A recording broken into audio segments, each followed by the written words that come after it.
మీరు స్లమ్స్లో ఉన్న సోదరులు యాద పెట్టుకోవాలి. మీరు గిన్న కాంగ్రెస్కు ఓటేస్తే వాళ్ళ చేతిలో మీరు లైసెన్స్ పెట్టినట్టే. ఏమిటికి లైసెన్సు?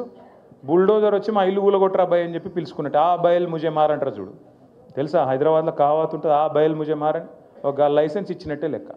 మీరు గిన్న కాంగ్రెస్కు ఓటేస్తే మీ ఇల్లు ఊలగొట్టేందుకు మీరే లైసెన్స్ ఇచ్చినట్టు, మీ ఏళ్ళతో మీ కంటిని మీరే ఓడుచుకున్నట్టు అవుతుంది. యాది పెట్టుకోండి, చెప్పాలి మనం 10 మందికి.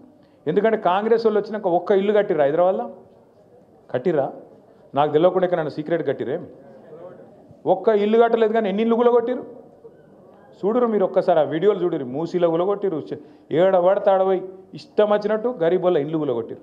కేసీఆర్ ఉన్నప్పుడేమో 1,00,000 మందికి పట్టాలు ఇచ్చిండు కేసీఆర్. జీవో నంబర్ 58, 59 కింద గరీబోళ్ళు తెలుసో తెలియకనో ఎక్కడన్నా ఒక గుడిసెనో ఒక చిన్న రేకుల షెడ్ వేసుకుంటే వాళ్ళందరికీ గ్యారెంటీ ఉండాలని చెప్పి 1,00,000 మందికి పట్టాలు ఇచ్చిన నాయకుడు కేసీఆర్ గారు. అదే ఈ రేవంత్ రెడ్డి ప్రభుత్వం వచ్చినాక తప్పకుండా నాకు తెలిసి కొన్ని వేల ఇండ్లు కులగొట్టిరు. కొన్ని వేల ఇండ్లు హైదరాబాద్లో కులగొట్టింది రేవంత్ రెడ్డి ప్రభుత్వం. ఇందిరమ్మ రాజ్యం అంటే ఇండ్లు కులగొట్టుడా?